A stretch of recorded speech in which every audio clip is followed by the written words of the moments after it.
때로는 기름에 사람을 튀겨서 죽이기도 하고 사자밥으로 던져지기도 하고 상거래가 불가능하여 먹고 살 수 없어서 결국은 나중에 집도 잃고 직장도 잃고 나중에 땅속으로 카타콤으로 들어가서 생활해야 되는 극심한 핍박과 고난 가운데 있었던 성도들이 신앙의 믿음의 절개를 끝까지 지키며 그 고난을 이길 수 있도록 격려하시는 하나님의 격려의 메시지가 이 요한 계시록입니다. 7 두루마리가 떼어질 때마다 이 땅 가운데 재앙이 찾아오고 극심한 고난과 고통이 있죠. 그 가운데 성도들은 이겨나가려고 기도하게 됩니다. 그리고 그 기도를 하나님은 그 금제단의 향로로 받으셔서 이 땅 가운데 부으셔서 심판에 멈추게 하시고 그 백성들의 기도가 능력으로 이 땅 가운데 나타나도록 역사하시죠. 그러면서 그 계속되는 고난 속에서도 성도들은 기도의 응답을 경험하고 하나님의 능력을 경험하면서 우리의 신앙이 고난 가운데 지키는 이 믿음이 그 기도가 이 세상을 변화시키는 거라는 이게 체험하면서 삶은 어려워지지만 영적인 승리를 경험하며 이 고난의 때를 이겨가고 있는 것이죠. 그런데 그 고난이 이 세상이 정신차려 돌아가야 되는데 또 돌아오지 않으니까 이번에는 나팔재앙이 이제 시작됩니다. 근데 이 나팔재앙이 시작되는데 오늘 나팔재앙이 이 11절 말씀 보면 그 배후에 이 고난과 하나님의 심판이 오게 할 수밖에 없었던 배후의 세력 그 원인을 말하는데 그것이 히브리어는 아바돈이고 헬라어로는 그 이름이 아볼론이었더라. 우리의 싸움은 혈과 육에 대한 싸움인 것 같고 돈 문제 같고 사람 문제 같고 환경 문제 같고 내 실력 능력 이 문제인 것 같고 정치 제도 뭐 이런 문제인 것 같지만 그러나 우리의 싸움은 혈과 육에 대한 싸움이 아니요 통치자들과 권세자들과 이 세상에 있는 주관자들과 어둠에 속한 악의 영들에 대한 싸움이다. 이 세상이 타락하고 이 신앙생활하기 어려울 만큼 수많은 고난이 오게 하는 배후의 영적인 세력이 있는데 그것이 바로 히브리어는 아바돈이고 헬라어는 아볼루온이었더라. 이 아볼루온은 그리스어로 아폴로를 뜻합니다. 당시에 도미티아노 황제는 자기 스스로를 신이라고 칭하여 자기를 숭배하게 했는데 자기가 태양신이라고 그러는 거예요. 그래서 그리스 신화에 나오는 아폴로의 현신이다. 그러므로 나를 태양신처럼 섬겨라. 그것을 섬기지 않는 기독교인들을 그렇게 박해했던 것이죠. 그래서 지금 이 영적 싸움 가운데 있는 이 싸움의 대상이 바로 당시의 통치자요 권세자인 로마의 도미티안 황제와 당시의 권세와 제도들이라는 것을 말씀해주고 있는 것입니다. 그 고난과 혼란을 이기며 승리할 수 있도록 이 요한계시록 말씀을 주고 있는 거예요. 이제 7 두루마리 심판이 끝나고 7 나팔의 재앙이 시작됩니다. 천사들이 나팔을 불 때마다 마지막 때 하나님의 스케줄이 하나씩 진행되는 것을 보여주고 계세요. 핸드폰에 보면은 참 여러 가지 좋은 기능이 많지만 그 중에 다이어리 기능이 있어요. 저같이 여러 가지 많은 일을 한꺼번에 처리하느라 종종 잊어버리고 하는 사람을 위해서 다이어리에 좋은 기능이 있는데 그 가운데 시간이 다가오면 이 알려주는 기능이 있습니다. 알람이 울려요. 나팔이 불리는 것이죠. 일주일 전입니다. 딱 그렇게 놓으면 일주일 전에 이렇게 알람이 울려요. 하루 전입니다. 알람이 울리고 문자가 딱 뜨게도 돼요. 1시간 전입니다. 이렇게 알람이 울리는 거예요. 이와 같이 하나님의 구원의 스케줄이 계시는데 그 스케줄에 맞게 나팔이 울리는 거예요. 알람이 울리는 거예요. 왜 이렇게 알람이 울릴까요? 우리 보고 준비하라고 나팔을 부신 줄 믿습니다. 요한계시록 1장 3절에 마지막 때가 가까이 왔다. 그 때가 가까이 왔음을 알리는 나팔이 울릴 때 우리는 어떻게 준비해야 되는가? 계시록 1장 3절을 같이 함께 읽겠습니다. 시작. 이 예언의 말씀을 읽는 자와 듣는 자와 그 가운데 기록한 것을 지키는 자는 복이 있나니 때가 가까웁니다. 여러분, 때가 가까이 왔을 때 뭐 해야 합니까? 때가 가까이 왔을 때 뭐 해야 돼요? 말씀을 읽고 말씀을 듣고 그 가운데 기록한 대로 다 지켜 행해야 이 말세의 때, 종말의 때 우리가 실족하지 않고 실패하지 않고 견디고 이기고 승리하는 줄 믿습니다. 저희 교회 모든 걸 다 돌아보면 전부 다 모든 훈련, 모든 양육, 모든 프로그램 안에 말씀 읽고 말씀 듣고 그 말씀들 지키는지 점검하고 체크하고 다 이거예요. 양육 1단계가 시작됐죠. 이제 후연이들 교기를 만나야 될 거예요. 그래서 성경 읽고 성경도 암송하고 새벽기도 같이 가고 수영성 집에 나오고 또 그대로 살아있는 서로 물어보고 점검해주고 격려해 도와주고 다 이거예요. 왜 그럴까요? 때가 가까이 왔기 때문인 줄 믿습니다. 토요일마다 패밀리 LTC 성빈 구성계 나와서 훈련을 받아요. 그 훈련의 내용이 다 뭐죠? 성경 통독, 기도하는 거, 그리고 그 말씀을 지켜 살아가는지 어떻게 순종이 될지 다 그 내용이에요. 왜요? 때가 가까이 왔기 때문에 그런 거예요. 고난주간 특별 새벽기도 모든 것들이 다 때가 가까이 왔을 때 우리 믿음을 지키고 승리하기 위해서는 주님이 말씀하십니다. 하나님의 말씀을 읽고 듣고 그 가운데 기록된 대로 지키라. 때가 가까이 왔습니다. 세상은 미투 운동이다, 뭐 북핵 문제다, 온통 혼란스럽고 내가 살아가는 삶 자체가 전쟁 같은데 과연 내가 이 사업이 계속 존속 가능할 것인가? 이 직장이 계속 있을 것인가? 앞으로 내가 노후가 어떻게 될 것인가? 하루하루가 전쟁 같은 세상이에요. 그 가운데서 믿음 지키며 살아가는 것은 정말 불가능해 보일 정도로 어려워요. 그럼 그때 뭐 해야 됩니까? 말씀을 읽고 말씀을 듣고 그 말씀대로 기록된 대로 지켜 행하시기를 축원합니다. 그것이 어리석은 것 같고 그것이 무슨 해결책이 되는 것 같은가? 아니요. 주님이 제시하시는 해결책이십니다. 우리가 때가 가까이 오고 고난이 있고 우리 한계에 부딪히고 어려울 때마다 주의 말씀을 더 읽고 듣고 그 안에 순종하는 삶으로 승리하시길 주의 이름으로 축원합니다. 그 안에서 이기게 될 줄을 믿습니다. 시험날이 가까이 오면 교과서를 읽고 또 인강도 인터넷 강의도 듣고 연습도 하고 오답 문제도 풀어야 돼요. 어떤 경우에는 아니라 어쩌면 대부분은 평소에는 막 놀다가 벼락치기 할 때가 많이 있죠. 근데 여러분, 벼락치기도요 계획이 없으면 안 합니다. 벼락치기도 때가 가까이 왔음을 모르면 안 하고 못 해요. 그리고 여러분, 벼락치기는요, 준비된 벼락치기에는 놀라운 집중력이 발휘됩니다. 이때까지 놀고 언제부터 공부 시작해야 된다, 이때부터 시작해야겠다 라고 계획을 잡죠. 그런데 그 당장에 딱 되면 이런 마음이 들어요. 드라마 이거만 꼭 한 번만 보고 그냥 시작하지. 그리고 또 끝나고 나면 또 그 다음에 그 드라마를 보다 보니까 전편을 못 봤어. 그게 궁금해가지고 인터넷 들어가서 전편도 찾아봐. 네. 경험이 있기 때문에 그런 얘기 하는 것일까요? 네. 그러면서 미루지만 그러면서 정말 임박해가지고 어쩔 수 없이 벼락치기를 하지만 여러분, 그 벼락치기에는 놀라운 집중력이 있습니다. 그리고 그 벼락치기가 주는 정말 유익은 뭐냐면요, 벼락치기 하는 사람은요 겸손합니다. 어떤 분이 이런 말이 있어요. 저는 한 게 없어요, 별 준비한 것도 없는데요 그냥 그게 잘 됐어요, 이렇게 말하는 분은요 사실은요 준비 많이 한 분이 그런 얘기예요. 뭐 준비 안 한 게 뭐 자랑입니까? 네. 준비 안 했다고 말하는 분들인데 그것을 얘기하시는 분들은 실제로 준비를 많이 하신 분들이에요. 더 애를 많이 써 노력한 분들이에요. 그런데 정말 벼락치기 하는 사람들 있잖아요. 그럼 알아요, 내 능력이 아니라는 거. 그리고 겸손해져요. 여러분, 벼락치기 하는 내 모습을 보고 정죄하지 마시고 벼락치기 하는 누구를 보고 정죄하지 마십시오. 한번 따라 하십시다. 벼락치기 하는 사람에게도 벼락 같은 은혜가 임한다. 아멘. 사실 그거 많이 경험하고 살아요. 많이 경험하고 살잖아요. 보면 우리의 노력으로, 우리 수고로 여기까지 왔나요? 보면 다 부족하고 임박해서 하고 겨우겨우 살아갔지만 하나님의 이 벼락 같은 은혜가 있었기 때문에 여기까지 온 거예요. 요한계시록 8장 3절 말씀 보면 천사들이 성도들의 기도가 담긴 향로를 가지고 제단에 불을 담아다가 땅에 쏟음에 우레와 음성과 번개와 지진이 나더라. 하나님의 벼락 같은 은혜가 있음을 믿으시기 바랍니다. 하나님 은혜의 하나님이시기 때문에 그래요.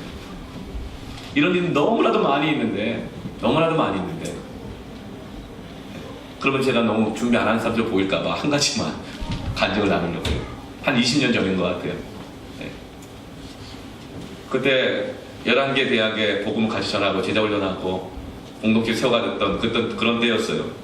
하나님께서 은혜를 주셔서 수년 동안에 이 부흥을 주셨어요.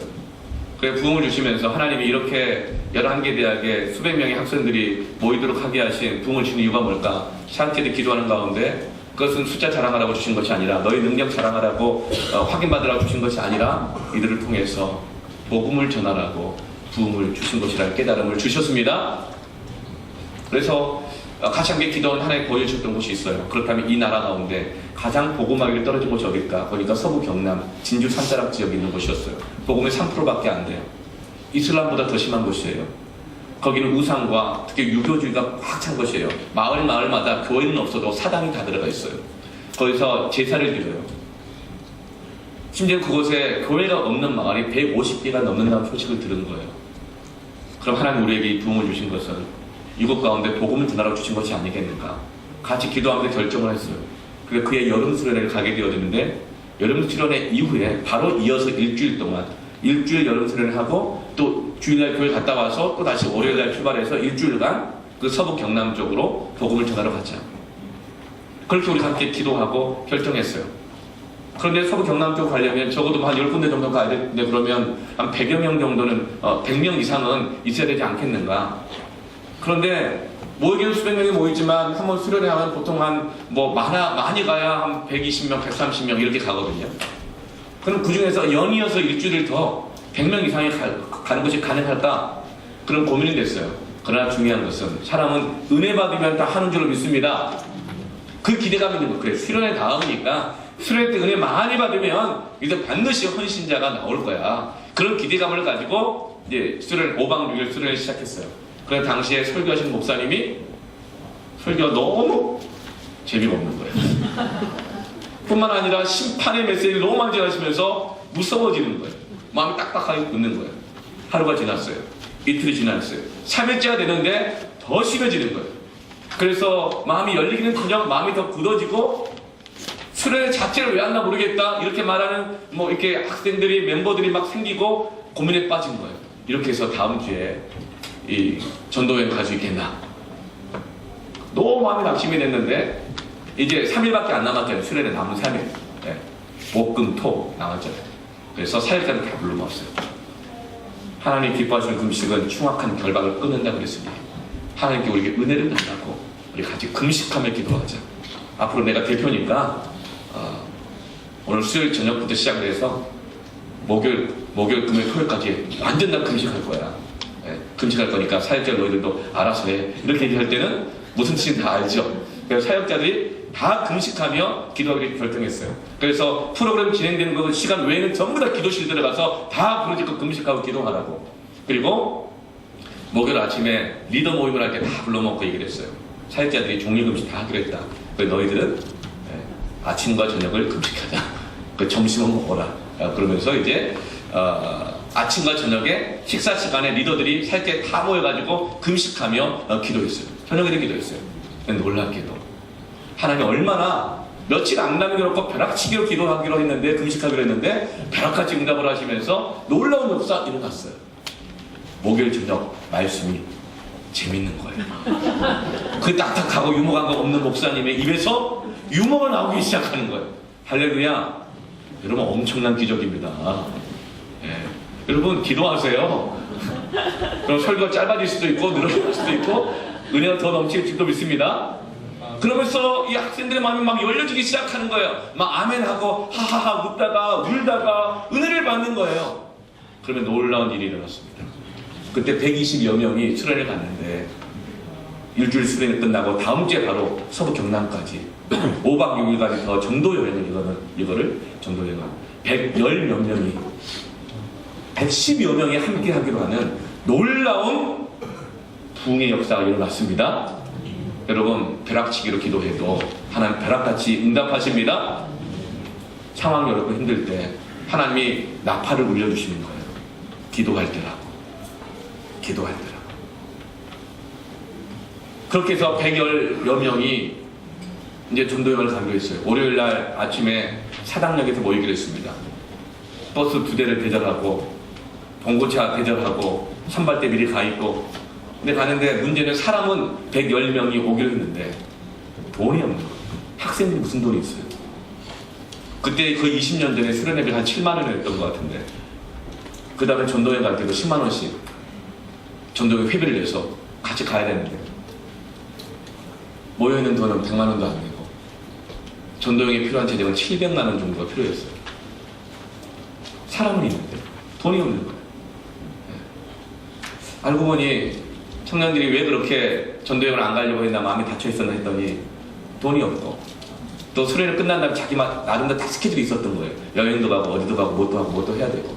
그러니 이 수련회 왔을 때 은혜 받으면 안 된다 이 마음이 있었던 거예요. 은혜 받으면 나 전도여행 갈 수밖에 없다. 은혜 받으면 스케줄 바꿔야 된다. 은혜 받으면 헌금해야 된다. 이런 마음이 있는 거예요. 그래서 마음이 막 닫혀 있었던 거예요. 그래서 설교하시는 목사님이 설교하고 막 이 사역자들 기도에 인도하고 그럴 때 우리를 은혜 받게 가지고 전도여행 보내려고 그러고 힘들게 하려고 하는 거야. 이용당하면 안 돼. 당하면 안 돼. 이런 마음이 있으니까 마음이 굳어져 있었던 것인데 하나님 은혜를 주셔가지고 마음이 열려서 이제 전도여행 가기로 했던 거예요. 재정에 대한 부담도 많이 있었던 것이죠. 근데 월요일이 됐는데 제가 우리 사역자 중에서 박우정 간사라고 회계 담당이었는데 지금 김포에서 목회하고 있어요. 우정 간사 돈이 얼마나 있었던가 하니까 이 토요일날 저녁에 통장 정리해보니까 100만 원이 안 된다는 거 한숨이 푹 나오더라고요. 이걸 어떡하나. 그래서 본고차에 사역자 7명이 딱 모였어요. 근데 그날 또 여름인데 비가 얼마나 억수같이 쏟아지던지 사당역 쪽이 엄청 복잡하잖아요. 비는 억수같이 쏟아지지 돈은 없지. 다들 한숨밖에 안 하고 답이 없더라고요. 그래서 본고차에서 기도하자고 했어요. 그리 아니하실지라도 돈이 없어도 가서 금식하든지 이건 뭐 빌어먹고 다니든지 일단 가면 되는 거 아니냐. 버스는 빌려놨으니까 본고차는 있고 가면 되는 거 아니냐. 그리 아니하실지라도 순종하자 하고 거기서 본고차에서 하늘에 기도했어요. 우선 비라도 멈추게 해달라고. 돈이 안 떨어지면 비라도 떨어지지 말게 해야지. 너무 힘든 거 아니냐. 놀랍게도 기도를 마치자마자 여러분 비가 그친 줄로 믿습니다. 그리고 버스가 출발했는데 다시 비가 왔고 서부 경남 진주에 도착하자마자 내리려고 하는데 비가 그친 줄로 믿습니다. 벼락치기로 기도해도 하나님 은혜를 구하면 벼락같이 응답하십니다.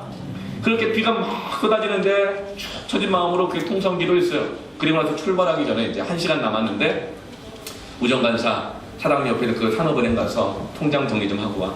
들어와 있는 거 마지막에 다 끌어갖고 와. 다 뺏어와. 그래서 보내더니 어깨가 축 처져가지고 갔어요. 갔는데 안 와요. 빨리 와야 되나 안 와. 비는 또 계속 오고 있고 안 와. 한참 더 출발하기 10분 전에 오는데 보니까 여기서 빗물을 닦는지 눈물을 닦는지 울면서 오는 거예요. 울면서. 그 제 마음이 너무 미안해가지고 너무 큰 무거운 짐을 졌구나. 얼마나 힘들면 저렇게 이렇게 이 책임감 때문에 울면서 올까 너무 미안해지더라고요. 그래서 제가 우정간사 울지 마. 하나님 은혜 주실 거야.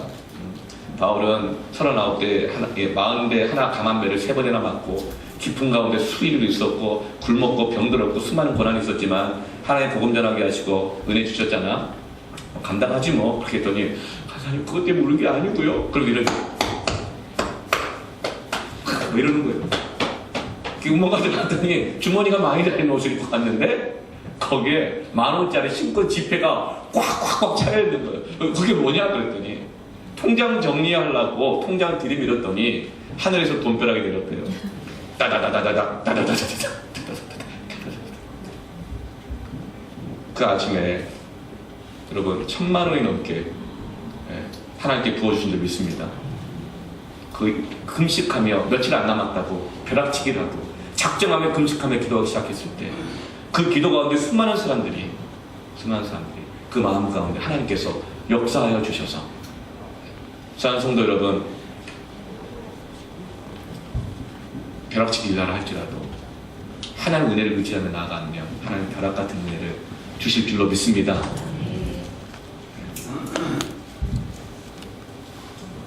하나님은 은혜의 하나님이십니다.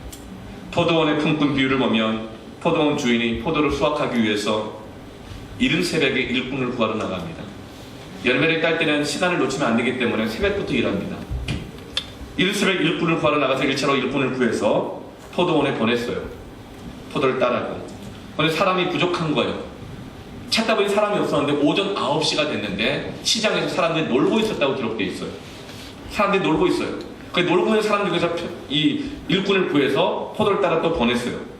그리고 나서 사람을 또 찾는 데 없는 거예요. 낮 12시가 돼서 사람들을 또 찾았어요. 또 낮 12시는 다들 일 안 하고 노는 시간이거든요. 그래서 때를 놓치면 안 되니까 포도 따라고 또 보냈어요. 그리고 오후 3시에 보내고 4시에 보내고 5시에 보냈어요. 그리고 포도 따는 일은 6시에 마쳤어요. 새벽부터 나가서 일했던 사람은 10몇 시간 일을 했을 것이고 오후 5시에 갔던 사람은 6시에 마쳤으니 1시간만 일을 했어요. 그런데 주인이 모든 종들에게 품삯을 똑같이 준 거예요. 어떤 사람은 임박해서 했는데 한 데나리온을 받았고 어떤 사람은 새벽부터 했는데 또 한 데나리온을 받은 거예요. 그러자 그 종들 가운데 주인에게 원망하는 사람들이 생기기 시작했어요. 마태복음 20장 11절 16절 말씀을 보십시다.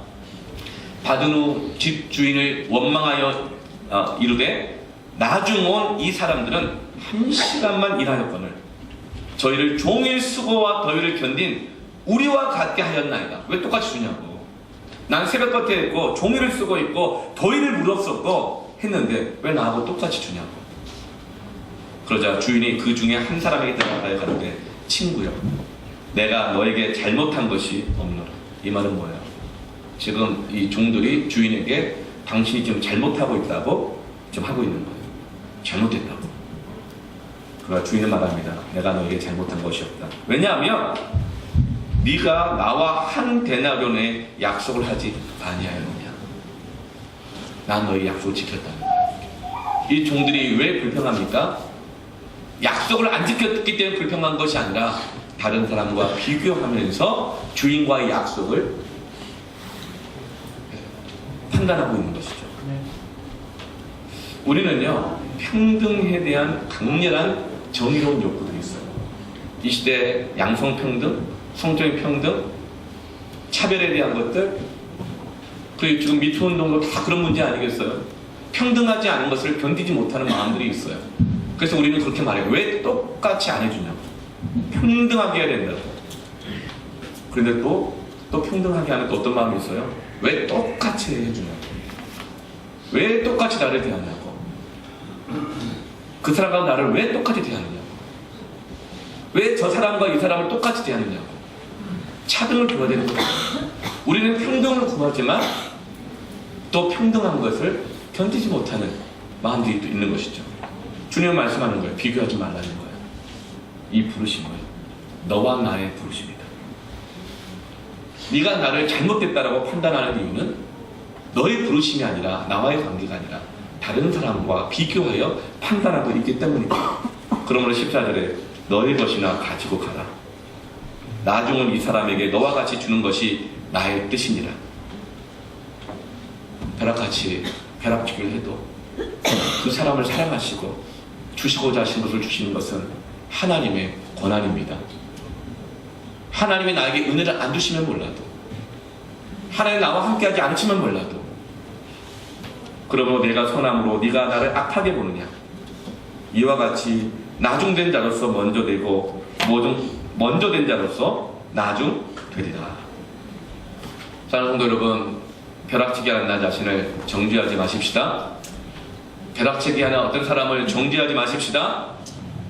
우리 누구나가 먼저 온 자일 때가 있고 나중에 늦게 발동 걸리는 사람일 때도 있습니다. 이 가운데는 먼저 온 사람도 있고 나중 온 사람도 있어요. 먼저 반응이 되는 사람도 있고 나중 반응되는 사람이 있어요. 먼저 순종되는 사람이 있고 나중 순종되는 사람이 있어요. 올해 안수입사 권사 먼저 순종을 받는 사람이 있고 그 마음 가운데 하나님이 또 순종하는 마음을 좀 늦게 나중에 받을 수 있는 사람들도 있을 수 있어요. 다 다를 수 있습니다. 그러나 그보다 더 중요한 건 뭐냐면 주님이 부르실 때 그때를 따지지 말고 반응하여 순종하시기를 바랍니다. 다른 사람이 어떻게 순종하느냐가 아니라 내가 순종하시기를 바랍니다. 주님은 지금 그걸 말씀하고 계시는 거예요. 나팔이 울렸어요. 주인이 부르시는 거예요. 그럼 그때 순종하여 따라가는 저와 여러분에게 축원합니다. 해외 NTC를 하고 있고 이 안수입사 권사 임직 예정자들 이 불같이 기도하여 화요일날 정금같은 신앙이 되자. 그래서 금요일날 화요일 금요일 이틀 새벽 기도회를 깨어서 기도하고 있습니다. 대부분의 대다수의 예정자들이 지금 기도하고 있습니다. 1대1 양육이 시작되었어요. 함께 수요 영성집에 나와서 기도하자고 약속도 하고 새벽 기도 같이 나오는 날도 정하고 이렇게 기도하고 있어요. 그리고 고난주간 특별 새벽 기도회가 지금 준비되어 있습니다. 여러분, 패밀리 LTC 1대1 양육 특별 새벽 기도회, 불금 새벽 기도회, 이 모든 것들, 여러분 이것들은 제가 느끼기에 이건 벼락치기예요. 벼락치기란 게 뭐예요? 평소에 기도 안 하다가 나를 정해서 한 거잖아요. 하나님의 사인이 있으니까, 알람이 울리니까. 여러분, 특별 새벽 기도 뭐 이런 훈련들 대단한 것 같지만 사실은 다 벼락치기예요. 패밀리 LTC 할 때 성경 통독하잖아요. 하루에 5장 6장 읽으면서 7주 만에 신약 통독을 다 합니다. 많이 힘들어요, 성경 통독하는 거. 근데 제가 성경을 하루에 5장 6장 읽어보니까 20분 걸리더라고요. 목사가 20분 걸리면 여러분 몇 분이나 걸릴까요? 비슷해요, 사실은. 근데 그 20분을 매일 읽는 것이 너무 힘든 거예요. 왜 그럴까요? 평소 안 읽어서 그래요. 여러분 1일 드라마 보는데 몇 분 걸려요? 한 50분, 40분 하나요? 1일 드라마 40분, 50분 매일같이 보는 게 너무 힘드신가요? 힘드세요? 근데 우리는 하루에 20분 성경 5장, 6장 읽는 게 그렇게 힘들어요. 왜 그래? 우리 신앙이 벼락치기 신앙을 그래요. 우리 그렇게 신실하지 못해요. 그렇게 영적인 사모함이 그렇게 많지 않아요. 그럼에도 불구하고 하나님 우리에게 은혜를 주시는 것은 벼락치기 할지라도 하나님의 알람이 울릴 때 주님 앞에 반응하며 나아가는 자들에게 은혜를 주시는 은혜의 하나님이시기 때문입니다. 고난주간 특별 새벽기도회 월화수목금토 잡혀 있어요. 주보에 광고가 실렸잖아요. 벌써부터 계산할 거예요. 나는 내 컨디션을 조절해서 이날만 나가고 그래서 미리 어떤 이 알리바이를 짜고 계획을 하고 네, 혹시 그럴지 모르겠어요. 여러분, 고난주간 특별 새벽기도회 6일 하는데요, 이거 특별한 거 아니에요. 사실은 벼락치기예요. 그래도 힘든 거예요. 우리가 직장 나가는 거 매일매일 나가잖아요. 일이 있으면 새벽에 나가고 밤늦게라도 오고 하잖아요. 그래도 하잖아요. 우리가 이 새벽 기도회라든가 성경을 읽는다든가 이것이 대단한 것이 아니라 사실 벼락치기예요. 그래, 어떤 사람은 그렇게 생각해요. 평소에 기도도 안 했으면서 뭐 한다고 할 때만 나가는 게 민망하다는 거예요. 또 자존심 상한다는 거예요. 네. 그래, 여러분, 벼락치기에도 하나님은 벼락 같은 은혜를 주십니다. 사모하세요. 그래서 이번 고난주간 특세 때는요, 모든 성도를 다 나오게 하려고 그래요. 거리의 한계 때문에 어려워서 못 나오는 분들도 있어요. 그래서 카풀을 하기로 했습니다. 교회 셔틀이 다 갈 수 있는 게 아니잖아요. 네, 카풀을 하기로 했어요. 패밀리마다 카풀을 자발적으로 하시기 바랍니다. 섬기분들이 패밀리 모임 때 새벽기도 나가는데 어떻게 차 타고 올 것인지 거리가 먼 분들은 걸어올 분들 걸어오시고, 거리가 먼 분들은 서로 카풀을 하십시오. 그리고 우리 패밀리 안에서 카풀이 해결 안 되면 다른 섬김한테 얘기해서 우리 패밀리 식구 이 친구 여기 사는데 그 지역에 누가 있으면 같이 좀 태워오게 해달라고 또 카풀을 같이 서로 약속하세요. 이런 분들의 큰 특전이 있습니다. 이번 고난주간 특별 새벽기도 때는 새벽기도 전용 카풀 전용 깃발을 제공하도록 하겠습니다. 하얀 깃발을 만들어가지고 차에다 달고 다니면 나고 뛰면서 막 달리게 할 거예요. 그래, 걸어오신 분들도 새벽기도 차네? 하면서 의심하지 않고 안심하고 손들고 태워달라고 얘기하고 태우고 오고. 그리고 이 카풀 안 하시는 분들도 차량을 갖고 오시면 깃발을 나눠드리려고 그래요. 그래서 처음 20개만 만들려고 했다가 40개 만들기로 했습니다. 주일날 저희 교회 차가 한 7, 80대 정도 오거든요.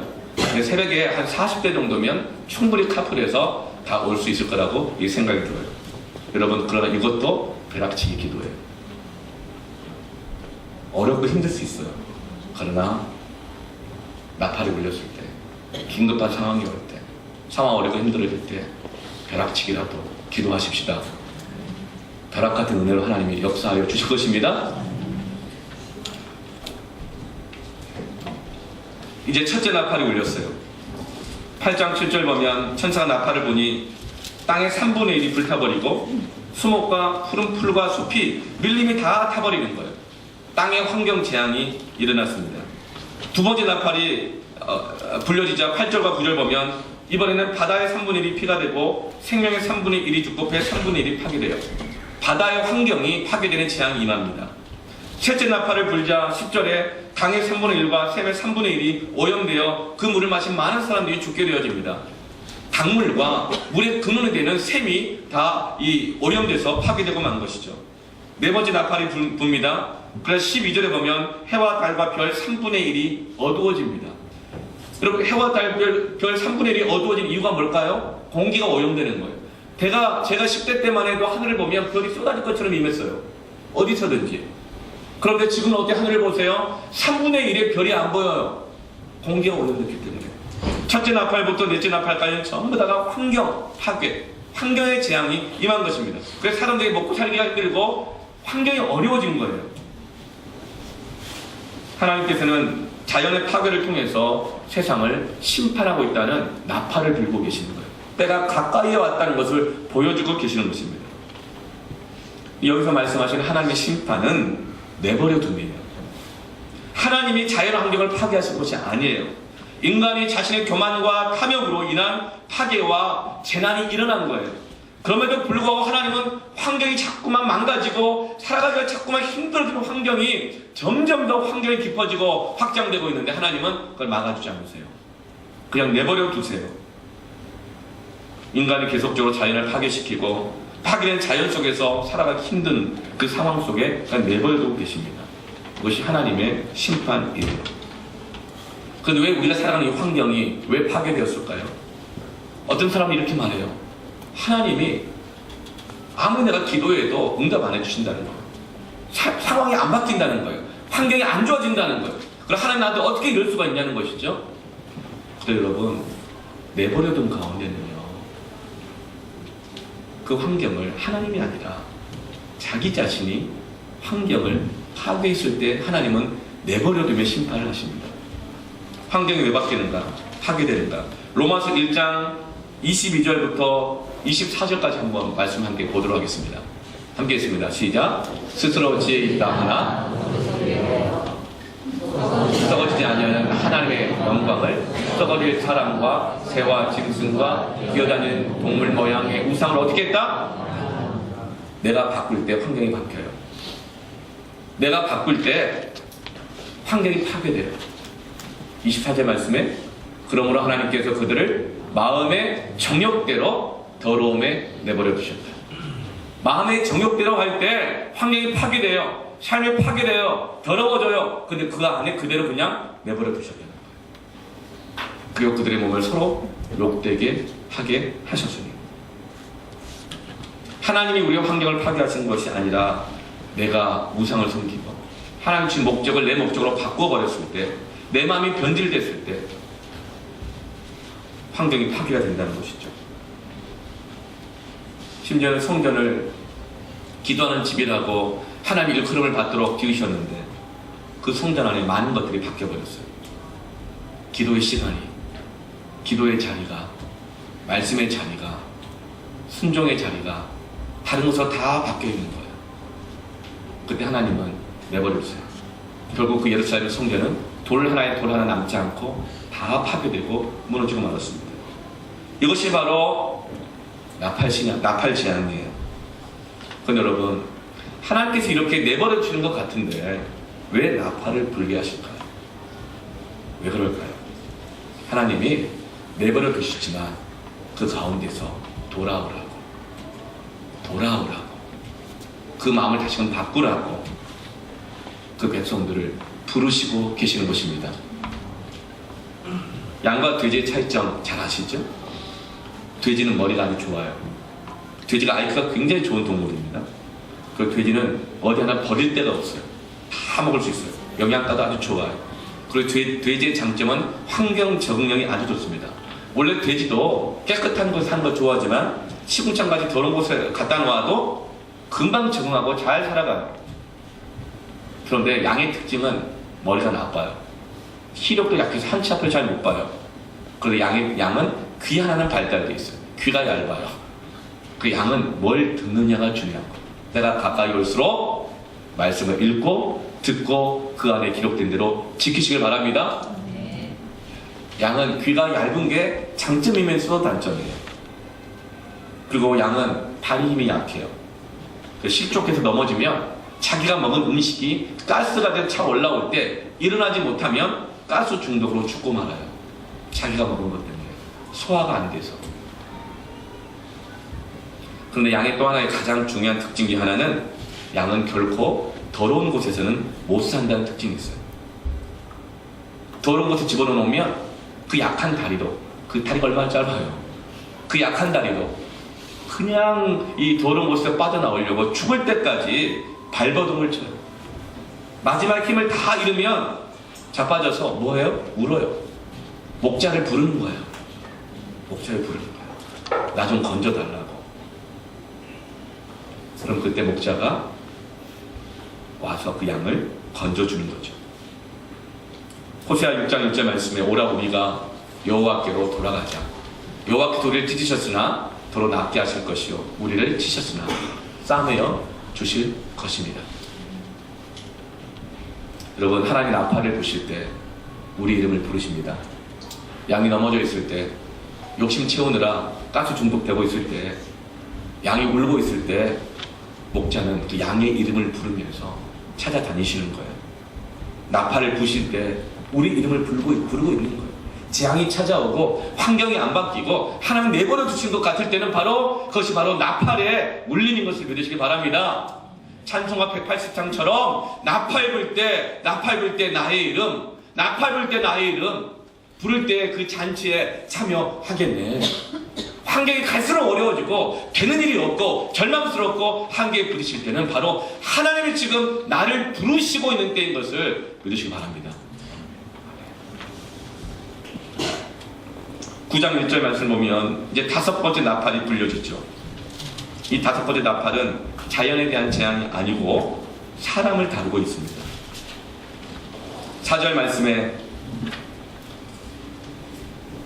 그들에게 이르시되 땅의 풀이나 푸른 것이나 각종 수목은 해하지 말고 오직 이마에 하나님 인침을 받지 아니한 사람들만 해하리라 하시더라.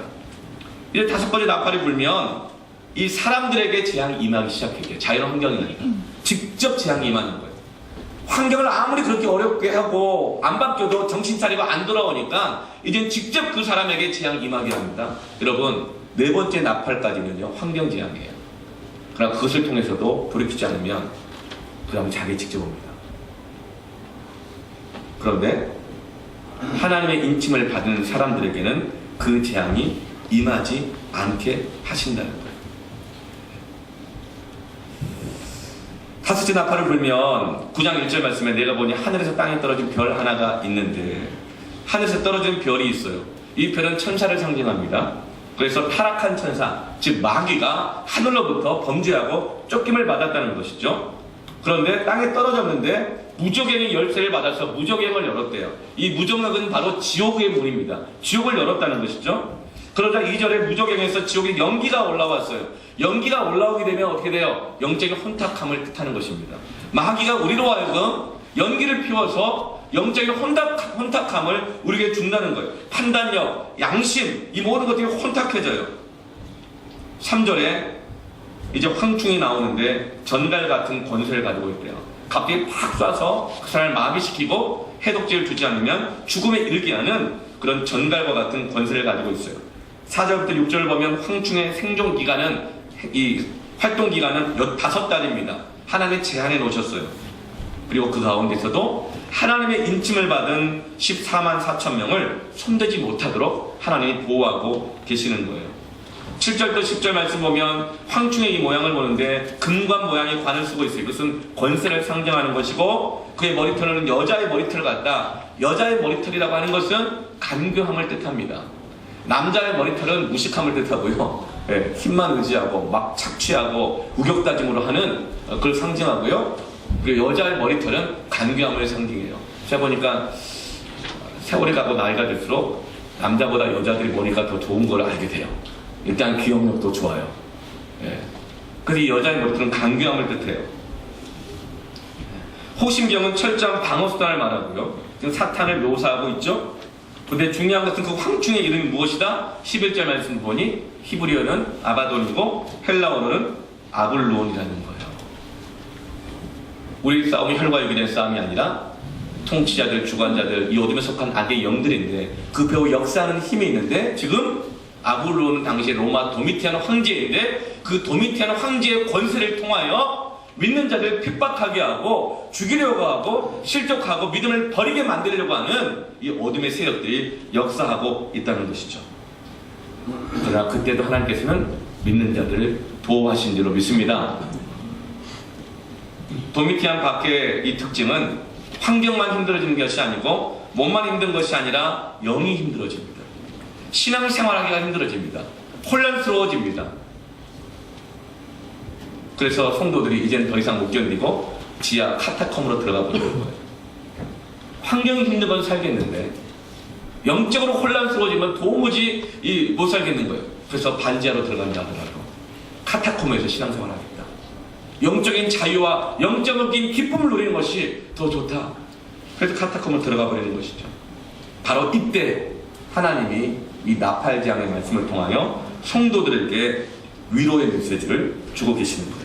환경이 힘들어질수록 신앙생활이 혼탁해질수록 낙심하지 마라. 너희들은 하나님의 인치신 자들이기 때문에 너희들 끝까지 내가 지켜주고 보호해 주겠다. 어떤 어려움이 있어도 땅속에 들어가서라도 믿음을 잃어버리지 말고 오히려 그 믿음으로 인해 겪는 고난을 피하려고 하지 말고 믿음을 더욱더 굳건히 붙들어라. 그럼 내가 너희를 지켜줄 것이고 반드시 이기게 하여 줄 것이다. 이 말을 듣고 읽고 그 안에 기록된 대로 지켜 행하라는 것입니다. 너무 극심한 고난이 계속되어서 믿음을 포기하는 사람들이 종종 있습니다. 이렇게 말해요. 되는 일이 없다고. 그래서 낙심하고 좌절하고 하나님 앞에서 섭섭해요. 그래서 실족하고 넘어지는 사람들이 있습니다. 그런 사람들을 볼 때 제 마음에 정말 염려가 돼요. 걱정이 돼요. 어떻게 하면 좋을까요? 정말 그 사람이 하나님을 떠나버릴 것 같은 거예요. 믿음을 버릴 것 같은 거예요. 그렇게 기도할 때 하나님이 저에게 오늘 이 말씀을 통해 이렇게 말씀하십니다. 나 목사야, 걱정하지 말아라. 그 사람이 믿음을 포기할까봐 걱정하지 말아라. 만일 상황이 힘들고 어려워서 고난이 계속되어서 넘어졌을지라도 내가 그를 보호하고 일으키리라.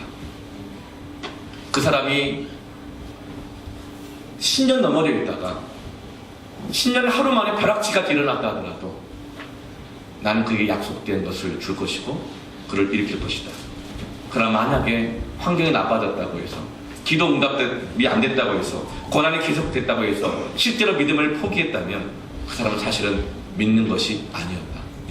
그러나 그 판단은 너에게 있는 것이 아니라 나에게 있으니 그 사람이 못 일어날까봐 믿음 잃어버릴까봐 두려워하지 말아라. 너는 그 알람이 울릴 때 너는 말씀을 읽고 듣고 그를 위하여 기도하고 그 말씀들이 기록된 대로 다 지켜 행하여. 주님이 저에게 이렇게 말씀하시더라고요. 여러분, 한 번 걸은 아이는요 넘어지기는 할 수 있지만 계속 기지 않습니다. 2살 때까지는 걸었다가 한 1년 걸어보니 너무 힘든 거예요. 그래서 3살 때부터는 앞으로 계속 기기로 결심한 아이들 본 적 있습니까? 한 번 믿음을 심어준 사람은 계속 기지 않습니다. 넘어졌을지라도 벼락치기 하더라도 하나님 벼락 같은 은혜를 주셔서 일으켜 주심을 믿으시길 바랍니다. 은혜의 하나님. 탕자는 집을 떠나도 자녀이기 때문에 반드시 집으로 돌아옵니다. 마귀는 마지막 때 5번째 나팔장을 통해서 우리 영혼을 혼탁하게 합니다. 넘어질 때가 있으면, 실패할 때가 있으면, 일이 잘 안 될 때가 있으면 우리로 하여금 의심하게 만들죠. 뭘 의심하게 만들어요? 너 같은 죄인이, 너 같은 실패자가 뭐 할 수 있겠어? 너는 하나님의 자녀가 아니야. 이렇게 우리 영혼을 혼탁하게 합니다. 그래서 하나님의 자녀임에도 불구하고 자꾸만 풀이 죽어서 얼굴이 어두워지고 어깨 축 처지고 고개 숙이고 온 인류의 짐을 본인이 다 지고 있는 것처럼 그렇게 지쳐서 살아가는 사람도 있어요. 그리고 가끔 사람들이 칭찬을 해주거나 내가 어떤 일에 있을 때 성공하거나 그렇게 하면 막 힘이 나요. 그렇지 않으면 자꾸 포기해요. 여러분, 그러나 그런 사람을 할지라도 나팔 소리를 듣고 나의 한계에 부딪히고 화로다 지향이로다 그 나팔 소리를 들릴 때 하나님이 나를 부르시고 있는 때라는 것을 믿고 나아가면 하나님 그 사람들을 일으키실 것입니다. 여러분, 우리 유치부 영아들 아이들 보면 앞에서 재롱잔치하고 찬양하고 율동할 때 어때요 여러분? 너무 사랑스럽고 귀엽죠? 근데 잘해서 그래요? 지난주 영아부 활동 내용 보니까 정말 가관이더라고, 그죠? 근데 그거 보고도 막 좋아가지고 막 사진 찍고 영상을 또 사진 찍는 분이 계시더라고요. 네. 유치부에서 나와서 앞에서 찬양하고 율동할 때 막 잘해서 그래요? 어떤 애는요 시작 때 끝까지 딴 데 쳐다보고 있는 애도 있어요. 또 어떤 애는 막 왔다 갔다 하는 애도 있어요. 어떤 애는 박자가 다 틀려요. 어떤 애는 옆 친구하고 막 장난을 쳐요. 그럼에도 불구하고 잘한다고 하고 좋다고 하고 사진 찍고 왜 그래요? 잘해서 그러는 거예요. 자녀이기 때문입니다. 여러분, 나팔장 밀 때 뭘 붙들어야 될까요? 우리의 수준을 붙들 것이 아니라 우리의 신분을 붙드시길 바랍니다. 그걸 말씀하고 있는 거예요. 나팔장이 불리고 있는 거예요. 그런데 나는 그 가운데서도 너희를 지키고 보호할 것이다. 내가 인쳤기 때문이다. 너희는 내 자녀이기 때문이다. 하나님은 마지막 때의 고난의 상황 속에서도 그 자녀들을 지키시고 보호하십니다. 아무리 내가 넘어져도 너는 내 자녀이기 때문에 하나님 나를 일으키실 것입니다. 그냥 넘어지도록 기고 살도록 내버려두지 않으십니다. 그래서 나팔을 부시는 거예요. 일어나라고. 나팔을 부시는 거예요. 일어나라고. 내가 너를 살리기를 원한다고. 내가 너에게 다시 힘을 주고 은혜를 주기를 원한다고. 일어나라고 나팔을 부시는 겁니다. 그때 내 수준 따지지 말고 여러분 일어나시길 바랍니다. 그럼 하나님의 놀라운 승리의 능력이, 영광이, 역사가 저와 여러분 가운데 있게 될 것입니다. 나팔을 불 때 미투 운동으로 얼마나 혼란스러워요. 진짜 뭐가 뭔지 모르겠어요. 나도 그렇게 됐다가 두려워요. 아니 저런 사람도 실수하는데 다윗도 실수했는데 뭐가 뭔지 모르겠어요. 나팔지향이에요. 신앙생활하기가 더욱더 혼탁스러워져요. 너무 무서운 사실 하나 제가 발견해서 어제 설교 준비하다가 차를 검색하는데 뉴스에서 나왔어요. 한번 성범죄 1위 직업 종교인이에요. 무섭더라고요. 그 다음에 제가 자세히 조사해봤더니 그 종교인 33명 중에 33명이 다 목사인 거예요. 그런데 무슨 목사 연합회에서 항의해가지고 구체적 내용은 발표하지 말라 그래가지고 종교인으로만 나갔다는 거예요. 무섭더라고요. 그런 거 보면서 얼마나 혼란스러워져요. 목사가, 집사가, 장로가, 성도가, 부름받은 자가, 교회가. 지금도 어둠의 세력들은 그렇게 하나의 백성들을 무너뜨리고 실족시키고 포기하고 절망하게 하려고 얼마나 역사하는지 몰라요. 여러분, 그러나 그때 마지막으로 붙들어야 할 게 뭡니까? 우리의 의로움이나 우리 수준이 아니라 하나님의 자녀됨을 붙들어야 합니다. 우리 신분을 붙들어야 합니다. 아무리 힘들어도 아무리 절망해도 나팔이 울리면 주님의 부르심 앞에 벌떡 일어나 나아가십시다. 벼락같은 은혜가, 하나님 그 은혜가 저와 여러분을 일으키실 것입니다. 이 세상을 변화시킬 것입니다. 여러분, 단언하건대 미투 운동이 결코 변화 못 시킵니다. 얼마든지 그런 선한 의도로 하는 운동이라 할지라도 인간의 간교함이 그것을 이용하여 더 환경을, 삶을, 영을 혼탁하게 만드는데 쓰여지는 것이죠. 왜죠? 지금은 공중권세 잡은 자가, 황충이가 역사하고 있기 때문인 거예요. 나팔이 울리고 있어요. 성도들이에요. 깨어 일어납시다. 기도합시다. 승리합시다. 아멘. 저는 찬양하며 기도하겠습니다. 아무것도 두려워 말라. 주 나의 하나님이 지켜주시네.